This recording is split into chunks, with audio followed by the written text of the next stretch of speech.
What is an ETF? ETF is one of those fancy Wall Street words that you might hear around, but it's actually quite simple. An ETF is a publicly traded company that you can buy into that then invests into a sector that you like, where they then go and research all the big companies, the trends and this and that and the other, so you don't have to, right? What is a popular one? Well, index funds, like the F in ETF is fun. So index funds, ETFs that are tied to an index like the S&P 500. So what do? They go out and they look at the top 500 companies in the S&P 500, right? In the economy. Then they pick those companies and invest in them.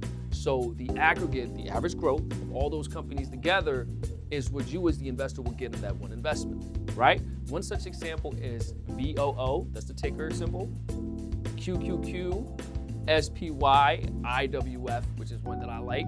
Now, they all pretty much do the same thing, and if you see the growth rate, they pretty much mirror the growth of the economy. So that's why it is a favorite of Warren Buffett's. He says when he dies, the person managing his money should just simply run the ETFs and just leave it like that, right? So it's an excellent way to invest passively, if you will, without having to go out and do a lot of analysis and research, which takes up a lot of your time.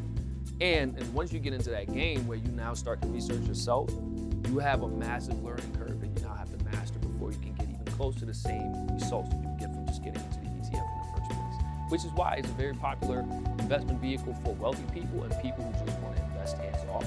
And it's what a lot of the 401k plans do. Just put it into S&P 500 ETFs, and they've proven successful over a period of years. So but that's basically how it works. Mechanically speaking, one entity here, and then it invests in the top company, depending on the sector. You can have tech ETFs, you can have energy ETFs, whatever, real estate ETFs.